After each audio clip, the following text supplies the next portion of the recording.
제가 밀양이라는 영화를 본 적이 있습니다. 여러분 이 영화 한번 보셨습니까? 예, 다 보셨을 텐데요. 보고 나면 참 마음이 무겁고 좀 한편으로는 좀 부끄러운 그러한 그랬던 영화라는 기억이 드는 것 같습니다. 어떤 신앙생활을 잘하던 한 여인의 그 아들이 납치가 되어서요 살해당합니다. 그런 끔찍한 일이 벌어지죠. 얼마 지나지 않아서 이 사건의 범인은요 잡혀서 이제 감옥에 갇히는 그런 벌을 받게 되죠. 그런데 이 아이 엄마가 이 어마어마한 상처 앞에서도 신앙의 힘을 가지고 좀 극복해 나가고 있었습니다. 그러다가 어느 순간에 이 범인을 한번 찾아서 그와 한번 이렇게 화해하고 용서하고 화해를 해봐야 되겠다는 생각이 들었는지 이제 그 범인을 찾아갑니다. 그런데 이제 그때 그 범인을 만나서 그 범인이 했던 말 때문에 이 아이를 잃은 엄마는 엄청 큰 상처를 입죠. 그게 다름 아니라 이런 말이었습니다. 자신은요 오히려 그 범인이 큰 죄를 지었기 때문에 이 아이를 잃은 엄마 앞에서 굉장히 미안해하거나 안타까워하거나 죄를 용서를 빌거나 이럴 줄 알았는데요, 오히려 굉장히 평안한 모습으로 이렇게 말했습니다. 자신은 하나님께 용서를 받았기 때문에 자신은 이제 괜찮다는 거예요. 자유롭다라는 거죠. 평안하다는 것입니다. 아이를 잃고 여전히 상처 가운데 있었던 이 엄마에게는요 그 가해자의 범인의 그 모습에 더 큰 상처를 입고, 그리고는 그 모든 신앙으로 이겨내려고 했던 모든 것들을 포기하고 그렇게 이제 신앙을 버리는 그러한 스토리의 영화의 이야기입니다. 여러분 저는 이 영화를 보면서요 정말 진정한 회개와 용서가 무엇인지를 한번 깊이 생각해보는 그런 영화였던 것 같습니다. 여러분 요즘에도 우리나라와 일본 사이에서 좀 어떤 갈등이 있잖아요. 피해를 입은 피해자와 또 가해를 가한 가해자 사이에서 여러 그 갈등이 있죠. 꽤 오랫동안 계속 지속되고 있습니다. 가해자는 나는 이미 할 도리를 다 했다. 또 피해자는 아직 나는 진정 어린 보상이나 사과를 받지 못했다. 이런 일들 때문에 여전히 이제 갈등이 지속되는 것 같습니다. 이 두 관계 안에서는 그렇죠. 보상과 회복에 대한 기준이 좀 서로가 다른 것 같아요.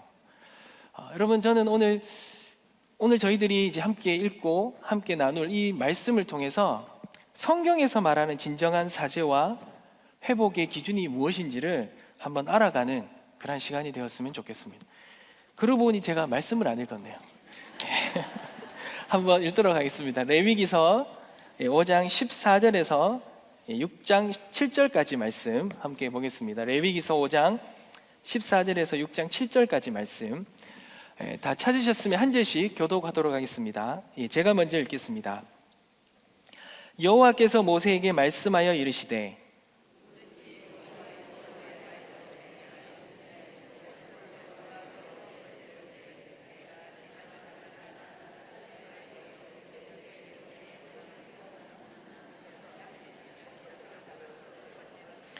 성물에 대한 잘못을 보상하되 그것의 5분의 1을 더하여 제사장에 줄 것이요 제사장은 그 속건제의 순양으로 그를 위하여 속죄한즉 그가 사함을 받으리라.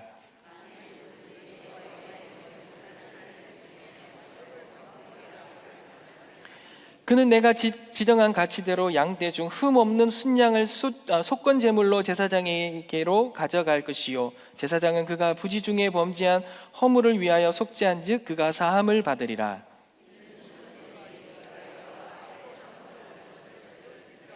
여호와께서 모세에게 말씀하여 이르시되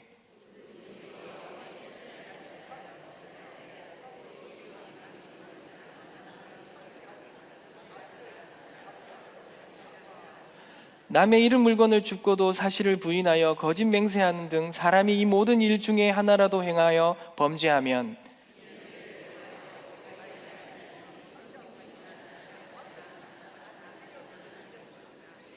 그 거짓 맹세한 모든 물건을 돌려보내되 곧 그 본래 물건의 5분의 1을 더하여 돌려보낼 것이니 그 죄가 드러나는 날에 그 임자에게 줄 것이요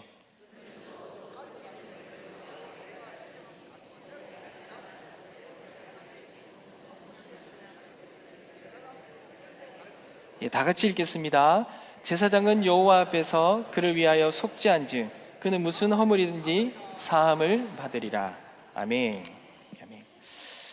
여러분, 오늘 저희가 읽었던 말씀은 이제 5대 제사 중에 마지막 속건제에 대한 내용입니다. 여러분, 속건제는요 히브리어로 아삼이라고 말합니다. 아삼의 뜻은요 보상제 또는 배상제라는 의미가 있습니다. 여러분, 다른 5대 제사와 이 속건제가 차이점이 있는데요, 가장 큰 특징은 다름 아니라 죄를 지은 것에 대해서 보상 또는 배상하는 것에 있습니다. 여러분, 다른 제사는요 하나님과 나와의 관계가 회복되거나 아니면 사람들과의 관계가 화목해 되거나 아니면 나의 더러운 죄가 거룩해 되는 것에 그쳤다면, 이 속건제는요 내가 하나님께나 사람에게나 무언가 죄를 범하였을 때는 그 피해액에 상당하는 그거보다도 더한 것들을 실제적으로 배상하고 보상해야 된다는 게 아주 큰 특징입니다. 차이점이며 큰 특징입니다. 여러분, 오늘 본문에서 보면 속건제는 크게 두 가지로 나누어져요. 5장 14절에서 19절 말씀을 저희들이 읽었는데요, 먼저는요 하나님의 것에 피해를 입혔을 때 드리는 속건제가 나옵니다. 그리고 6장 1절에서 7절 말씀은요 이웃의 재산에 피해를 입혔을 때 드리는 속건제, 그 부분이 이제 두 가지로 나누옵니다. 하나님 것에 피해를 입혔을 때와 이 이웃에게 피해를 입혔을 때에 드리는 속건제에 대해서 이렇게 크게 두 가지로 말하고 있습니다. 그러면 여러분, 먼저 우리 하나님께 우리가 피해를 입혔을 때 드리는 속건제를 한번 살펴보았으면 좋겠습니다. 여러분, 오늘 말씀에 보면 여호와의 성물입니다. 거룩한 그런 물건이죠. 하나님께 바쳐진 물건이 부지 중에, 다른 말로 실수죠. 실수로 범죄하였다면, 다른 말로 하면 더럽히거나 오용되었다면 속건제를 드려야 한다라고 말합니다. 여러분, 여기서 이 여호와의 성물이라는 것은 이 거룩한 제물입니다. 하나님께 바쳐진, 이게 고데쉬라는 단어로 쓰였는데요, 하나님을 위해서 특별히 드려진 것입니다. 어떤 성전에 쓰이는 기물이라든지 아니면은 제사 때 지내는 성전에 드리는 음식물이라든지 성수라든지 지성소라든지 어떤 제사장들도 이렇게 하나님께 바쳐진 그러한 거룩함에 구별된 것으로 본다면 속할 수 있을 것 같습니다. 이렇게 하나님께 바쳐진 성물에 대하여 여러분, 죄를 짓는다는 것은요 남용하고 더럽힌다는 뜻인데, 이렇게 했을 때 하나님의 것에 대해 물질적으로 손실을 입힌다는 겁니다. 하나님께 피해를 입힌다는 말입니다. 여러분, 예를 들어서 제사장만 먹을 수 있는 음식, 죄물을요 우리가 먹었다든지, 아니면 하나님께 드려야 되는 11조나 헌금이나 첫소산이나 아니면 짐승에 처음 난 것 같은 것들, 하나님께 가장 먼저 구별하여 드려야 되는 것들을, 그것을 가로채는 행위는요 이것은 하나님께 죄를 범하였다, 이렇게 말하고 있습니다. 신실하지 못하고 실수로 이런 죄를 지었다면 하나님께 피해를 입힌 것인데, 이럴 때는 속건제를 드릴 때 순장을 잡아서 속건제를 드려야 됩니다. 그리고 여기서만 그치는 게 아니라 더불어 피해를 입힌 값에 대한 현물과 그 동일한 거죠. 동일한 그 현물과 거기에 5분의 1, 그러니까 20%죠. 20%에 해당하는 것들을 더해서 배상해야 된다는 거죠. 제가 피해를 입힌 것의 120%를 갚아야 된다는 것입니다. 여러분, 이 성경에서 이렇게 하나님께 드려진 물건을 가로채서 벌을 받은 인물이 하나 있어요. 여러분, 그게 바로 이제 아간입니다. 아간. 여호수아서에 보면 여리고성을 정복한 후에 하나님께서 온전히 바친 것 중에 어떤 것도 취하지 말라고 하죠. 어떤 것도 하나님 앞에 드렸는 거는 손대지 말라고 합니다. 그런데 이 아간이 은금과 동철 기구들을요 여호와께 구별된 것인데도 그가 가로챕니다. 그렇게 범죄를 합니다. 그리고 여러분, 어떤 일이 일어납니까? 아이성에서, 여러분, 여리고성은 엄청 큰 성이에요. 그 성도 점령한 이스라엘 백성인데, 여러분, 아이성, 이름도 아이성이죠. 굉장히 작은 성을 이걸 뭐 쉽게 손쉽게 그거 할 수도 있는데, 여러분 이 범죄를 저지르고 난 후에는요, 이 성에서 치러 갔다가 도망 나오는 일을 겪게 되는 거죠. 징벌을 받게 되는 것이죠. 여러분, 하나님의 성물에 대해서 범죄하였을 때, 여러분 그것에 손해를 입혔을 때 반드시 이것은 죄이기 때문에 배상을 해야 됩니다. 속건 제물을 드려야 합니다. 흠이 없는 순양 한 마리도 그렇게 드려야 되는 것이죠. 여러분, 이 순양도요, 그냥 시중 세겔, 여기서 시중 세겔, 성소 세겔이라는데, 그냥 쉽게 말하면 이렇습니다. 시중 가격으로 사서 드려야 되는 게 아니라 성소의 그 가격이 더 비쌌던 것 같아요. 그 성소의 가격으로 제대로 된 값을 주고 이 순양을 사서 그렇게 바쳐야 된다고 이렇게 말합니다.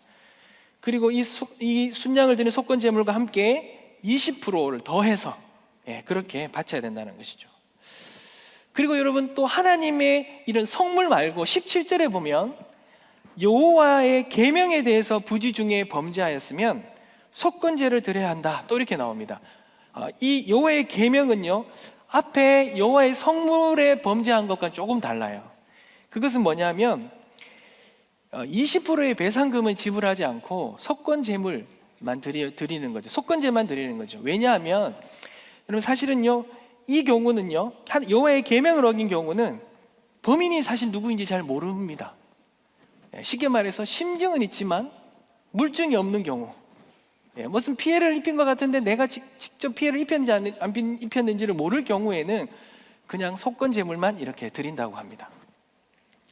여러분, 그리고 또 하나는요, 이웃에 대한 범죄에도 동일하죠. 6장 1절에 나오는 부분은 이제 이웃에 대한 범죄입니다. 이웃의 범죄는 어떤 경우가 있습니까? 여러분, 말씀해 보니까 맡긴 물건에 대해서 빼앗는 경우가 있어요. 여러분, 당시에는요, 여행을 떠나거나 먼 길을 한번 떠나면 걸어 다니거나 이래야 되기 때문에 시간이 많이 걸리잖아요. 그럴 때 자신이 가지고 있는 소중한 물건을요, 이웃에게 맡깁니다. 근데요, 갔다 와서는요, 안 돌려주는 거예요. 그런 경우가 많았어요. 그래서 맡긴 물건에 대해서 빼앗는 경우나, 아니면 전당물이죠, 담보 물건이죠, 무엇을 빌렸을 때 무엇을 맡겼는데 나중에는요, 그 담보물을 돌려주지 않는 거예요. 그리고 속이거나 도둑질하거나 아니면 착취하는 경우, 착취라는 것은요, 뭐 부당한 재정 청구를 한다든지, 권력을 통해서 무언가를 이렇게 강요한다든지, 합법적이지만 많은 이득들을 챙긴다든지, 임금을 일을 시켜놓고 적게 준다든지, 아니면 임금을 착취한다든지, 이 모든 것들입니다. 그리고 남의 물건을 줍고도 사실을 부인하는 거, 나는 그런 적 없다고 거짓 맹세하는 경우, 이 모든 것들이 이웃에 대한 범죄입니다. 여러분, 이것을 통해서 이웃의 재산을 자기 것으로 만들었을 때, 여러분, 하나님에게 죄가 된다는 것이죠. 여러분, 이렇게 피해를 입혔을 때는 반드시 보상해야 된다고 합니다. 원금과 함께 20%의 과징금까지 합해서 드려야 된다는 거죠. 그리고 속건제를 드려야 된다는 것입니다. 그런데 여러분, 이렇게 부지 중에 하나님의 성물과 이웃에게, 이웃의 재산이죠, 이 재산에 범죄하였을 때 드리는 이 속건제, 이 속건제가 오늘날 우리에게는 어떤 의미가 있겠습니까? 과거에 하나의 제사로 이렇게 치부될 수도 있지만, 이것이 오늘날에 우리에게는 어떻게 적용되고 의미가 있는지가 아주 중요하지 않겠습니까? 저는 그걸 한번 알아보고 싶습니다. 여러분, 오늘 저희가 나누고 있는 이 속건제를 통해서 하나님께나 사람에게 이 범죄를 한 것 중에서 아주 큰 특징이 하나 있는데요, 그것은 다름 아니라 이웃에게 범죄한 죄가 반드시 하나님에게 범한 죄와 동일하다는 거예요. 여러분, 이 동일하다는 겁니다. 여러분, 왜냐 그러면 똑같이 이웃에게 범한 죄나 하나님 성물을 건드려 그렇게 범죄한 것에는 동일하게 배상 책임이 있고요, 동일하게 속건제를 드려야 된다는 거예요. 그리고 하나님 앞에 범죄하였다라고 이렇게 말하고 있습니다. 여러분, 좀 더 자세히 들여다보면요, 먼저요, 하나님의 성물에 손을 대는 행위는 어떤 행위입니까? 여러분, 요즘 생각하면 이렇게 되죠. 어떤 목사님이 이렇게 표현하셨어요. 헌금을 했으니까 교회에 있는 물건들은 내 마음대로 써도 된다, 이렇게 생각하세요. 그래서 종이 한 장이라도 그렇게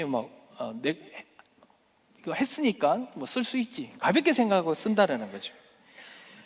때로는 여러분 교회 봉투를요 사적으로 사용하는 경우도, 하나님의 성물을 건드린다 이렇게 표현했어요. 어떤 부분은 이렇죠. 여러분 저희가 이제 전도할 때, 전도지 할 때 이렇게 티슈 같은 거 나눠주시잖아요. 그런 경우는 전도할 때 헌금으로 이렇게 구입한 건데도 이게 이제 전도할 때 써야 되는데 우리 집 화장실에 있는 경우가 있어요. 여러분 이걸 가볍게 생각할 수가 있는데 이 모든 것들도요 다 하나님의 성물을 도용한 거다라는 거죠. 여러분 속건제 드리셔야 돼요. 혹시 집에 지금 있다면 오늘 회개하셔야 돼요. 여러분 재미있는 말이 있는데요. 제가 학교 다닐 때 어떤 진풍경이 있었냐면요. 아침에 학생들이 등교할 때를 보면 집에서 버렸던 쓰레기를 다 봉투에 넣어가 학교로 와요. 학교를 와서 전부 다 학교 쓰레기통에 다 버려요. 왜 그러냐면요. 왜 그러냐면 저희 학교가 굉장히 커요. 제가 다니는 대구에 있는 학교인데 커서요. 저희 학교 안에 저희가 사는 경산시였는데 경산시 쓰레기 매립장이 학교 안에 있었어요. 그러다 보니 이제 봉투도 빨간색 봉투였는데 거기 담아서 버리면은 이제 우리가 쓰는 쓰레기들이 다 우리 학교 쓰레기장 버리는 거죠. 그러니까 학생들이 아무리 개의치도 않고 쓰레기를 들고 와서 이렇게 버렸어요. 그러면 그뿐만 아닙니다. 어느 친구 자취방에 가니까요, 저는 깜짝 놀랐어요.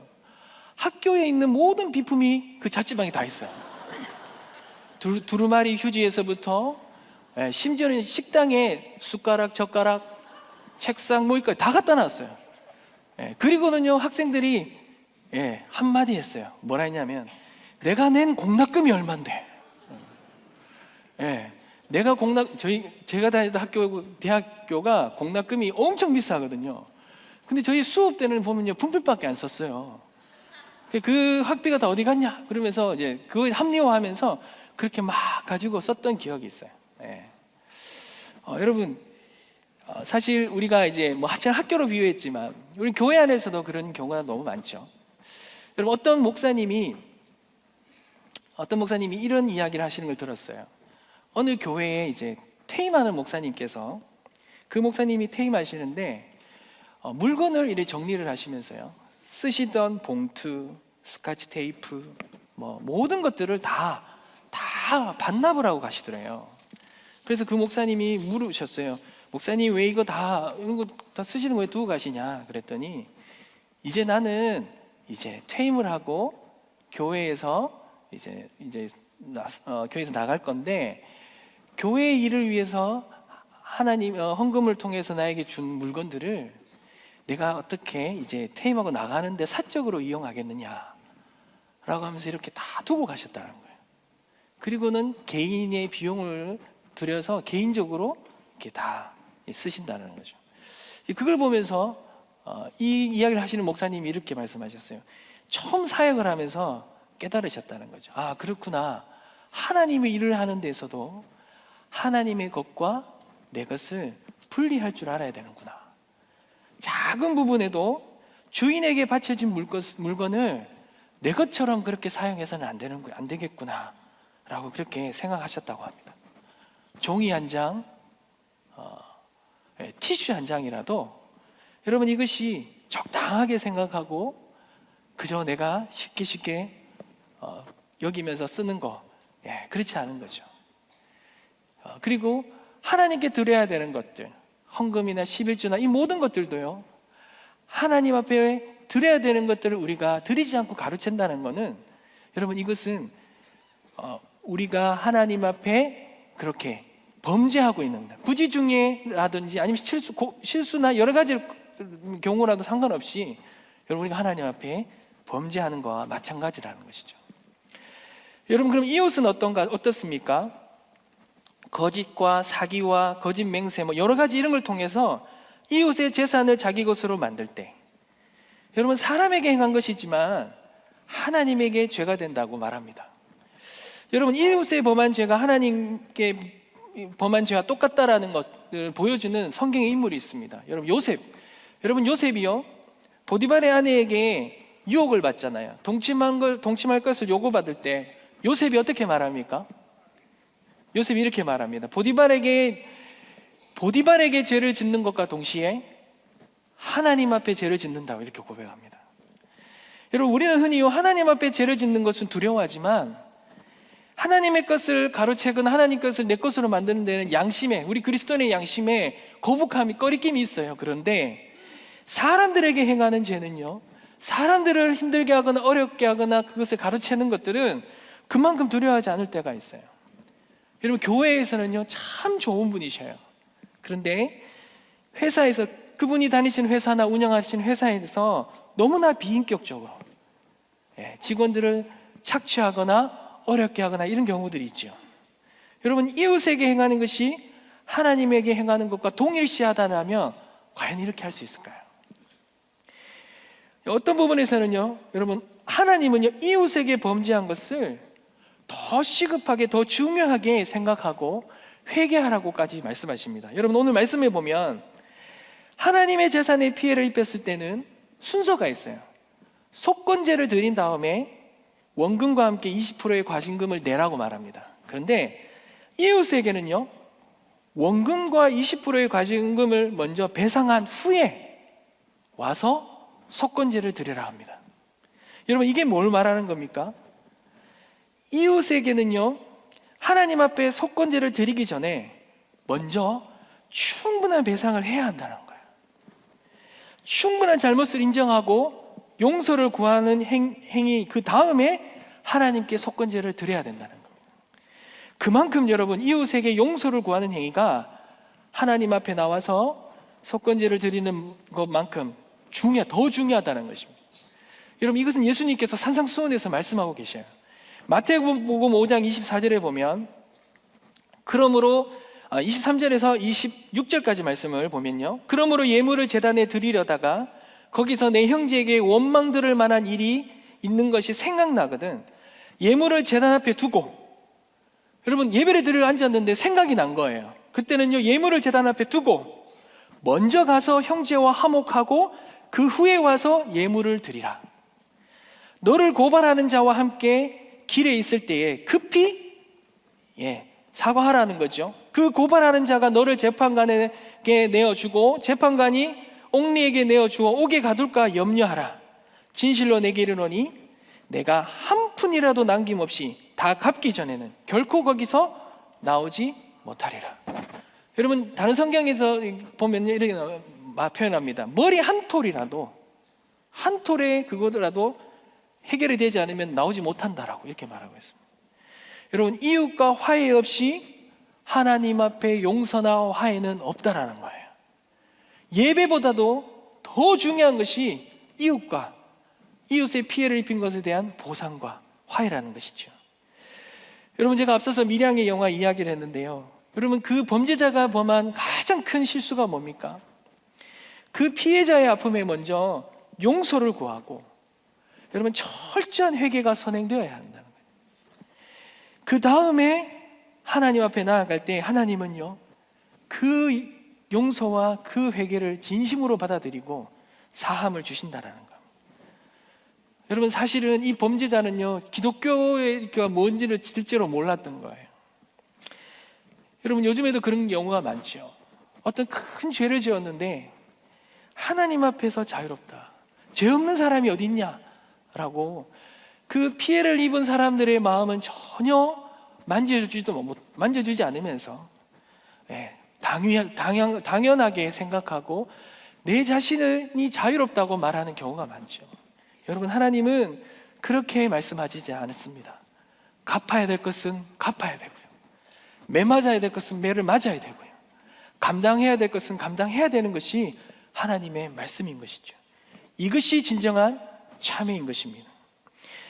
여러분, 이웃에 대한 손해를 끼친 것에 대해서 아주 잘 말하고 있는 게 바로 이제 삭개오 이야기입니다. 여러분, 삭개오는요, 남의 것을 빼앗으면 몇 배나 갚아주라고요? 4배를 갚아주라고 합니다. 4배를 갚아주겠다고 했습니다. 원래는 여러분 120%만 갚아주면 됩니다. 그런데 여러분, 법정에서 민수기에 보면요, 법정에서 그 죄가 판결이 되면 200%를 갚아줘야 돼요. 근데 나 스스로 깨닫고 갚아주면 120%만 갚으면 됩니다. 그런데 삭개오는요 4배나 갚아준다고 합니다. 4배나. 그리고는요 자기 재산의 절반을 나누어 주겠다라고 말할 때, 여러분 주님이 뭐라 말씀하십니까? 하나님의 구원이 오늘 이 집에 있다고 말하지 않습니까? 그리고 아브라함의 자손됨을, 너가 아브라함의 자손 되었다라는 것들을 말씀하시잖아요. 여러분, 배상의 책임에 대한 하나님의 마음과 뜻이 바로 여기에서 나오는 것입니다. 여러분, 사람에게 한 죄는요, 그것을 반드시 먼저 해결하고 하나님께 해결받아야 되는 겁니다. 여러분, 과거에 그 길선주 목사님이라고 있습니다. 유명한 이야기죠. 평양 대부흥운동이 일어났던 계기가 되었던 그 사건인데요. 여러분, 이 길선주 목사님이 어느 집회에서 그렇게 고백을 하셨잖아요. 친구가 인종시에 그 두고 떠나야 될 그 가족들을 위해서 써달라고 미화 $100를 주셨어요. 근데 이분이 안 주고 가로챈 거예요. 근데 그것이 너무나도 마음이 아프고 하나님 믿음을 가지시며 생활하시다 보니 너무 이제 그것이 걸린 거죠. 죄책감이 느끼시는 거죠. 그것을 고백하고 미망인에게, 공개적으로 고백하고 미망인에게 갚아주었습니다. 여러분, 그리고 그것이 도화선이 되어서요 회개 운동이 일어나고 평양 대부흥 운동이 일어났어요. 어떻게 보면 여러분, 진정한 것은요 우리의 죄악의 진정한 회개로부터 시작되는 것이죠. 여러분, 이웃에게 진정한 화해 없이 하나님 앞에 용서는 없는 것입니다. 혹시 우리 이웃에게 진정한 회개와 화해가 없다면, 여러분, 오늘 우리가 드리는 이 예배는요 어쩌면 아무런 소용없는, 하나님이 받으시지 않은 그런 예배일 수 있는 것입니다. 그런데 여러분, 제가요 이 속건제를 묵상하다가 문득 이런 생각이 들었어요. 여러분, 하나님은요 죄를 통회하고 참회하면 용서해 주실 수 있어요. 여러분, 그렇지 않습니까? 그런데 왜 이렇게 속건제나 이 5대 제사와 같은 이 제사를 지내야 하냐는 거예요. 이걸 지내지 않아도 우리가 진심 어리게 마음으로 그렇게 기도하고 하나님 앞에 예배하면 하나님께서 그렇게 용서해 주실 수도 있는데 왜 이렇게 해야 되냐는 것이죠. 여러분, 죄 많은 인간이 어떻게 하나님 앞에 설 수 있습니까? 우리의 입장에서는요 하나님 앞에 설 수 있는 길이 아무것도 없어요. 하나님의 입장에서 길을 만드셨어야 돼요. 하나님이 눈 감아 주셔야 해요. 만약에 하나님이 눈 감아 주시지 않으시고 용서해 주시지 않는다면, 여러분, 우리로서는 어떻게 할 방법이 없는 거예요.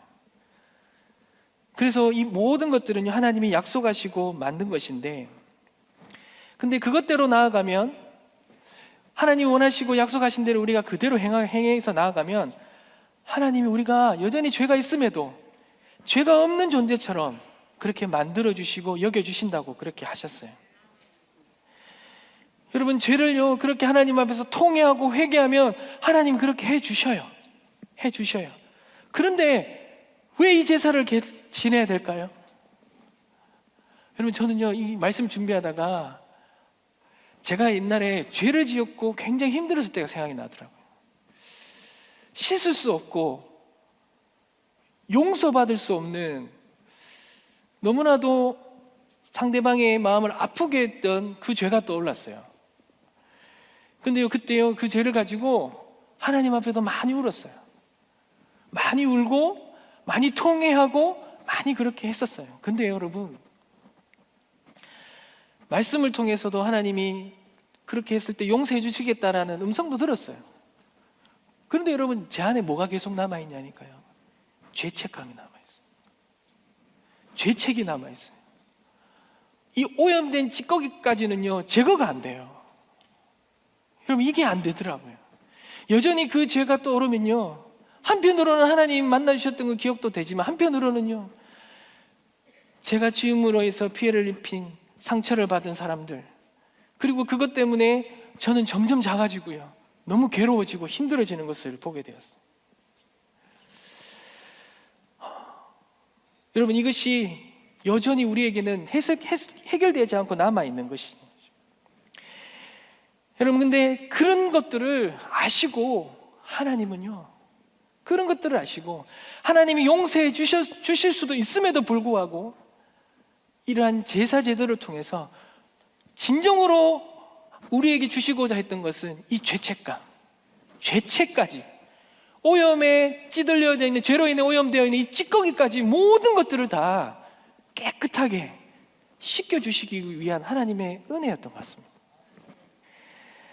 여러분, 하나님은 우리가 죄 가운데서 살면서 죄로 인해서 너무 끔찍한 고통 가운데서 살 것을 다 하셨어요. 그리고 그것을 너무나 안타까워 하셨어요. 이 죄가 통해한다고 깨끗이 주님은 그렇게 생각을 하실 수 있지만 우리가 그렇게 생각하지 못한다. 오히려 더 거룩하면 거룩해질수록 우리 안에 있는 이 죄책과 이런 오염된 찌꺼기들 우리를 더 고통스럽게 한다는 걸 주님이 아셨어요. 그러기에 하나님은요, 하나님의 아들 예수 그리스도를 우리의 진정한 속건제물로 허락해 주심으로, 십자가의 그 제물로 허락해 주심으로, 여러분, 우리의 그 모든 죄의 찌꺼기까지도 다 씻겨주시는 은혜를 그렇게 허락해 주신 것입니다. 여러분, 이사야서 53장 10절 말씀이 이렇게 말합니다. 여호와께서 그에게 상함을 받게 하시기를 원하사 질고를 당하게 하셨은즉 그의 영혼을 속건제물로 드리기에 이르면 그가 씨를 보게 되며 그의 날은 길 것이요 또 그의 손으로 여호와께서 기뻐하시는 뜻을 성취하리로다. 여러분, 예수님의 그 육체적인 고통은 말로도 할 수 없지만, 그러나 그의 영혼을 속건제물로 기꺼이 드리며 우리의 모든 죄와 죄에 더러운 찌꺼기까지 깨끗하게 하시기를 원하셨어요. 그것이 여호와께서 기뻐하시는 뜻이다. 그 뜻을 예수 그리스도가 성취하신 것이에요. 여러분, 그러니 오늘 우리가 읽었던 7절 말씀에 제사장은 여호와 앞에서 그를 위하여 속죄한즉 그는 무슨 허물이든지 사함을 받으리라, 이렇게 말씀하셨습니다. 여러분, 영원한 속건제물이 되신 예수 그리스도를 우리에게 허락하신, 그리고 우리의 진정한 우리의 이 죄를 사해 주신 하나님의 은혜가 이 제사제도 안에 있는 것입니다. 사랑하는 여러분, 정말 우리가 5대 제사에 대해서 이렇게 알게 되는 시간을 가졌습니다. 여러분, 저는 이번 이 시간을 통하여서 정말 우리가 그렇게 주님 앞에 섰으면 좋겠습니다. 우리가 구체적인 삶 가운데서 하나님 앞에 또 이웃에게 지은 죄들이 우리에게 직면되어지고 깨닫게 되어지고, 그것을 하나님 앞에서 용서함을 구할 뿐만 아니라 이러한 여러 가지 제사 제도를 통해서 우리에게 주시고자 하는 하나님의 뜻을 오늘날에는 예배를 통해서, 또 그리고 그 진정한 예배 가운데서 온전한 사함을 얻게 되는, 예수 그리스도로 인해서 사함을 얻게 되는 놀라운 은혜가 저와 여러분 가운데 오늘 임하게 되시길 주님의 이름으로 축원합니다.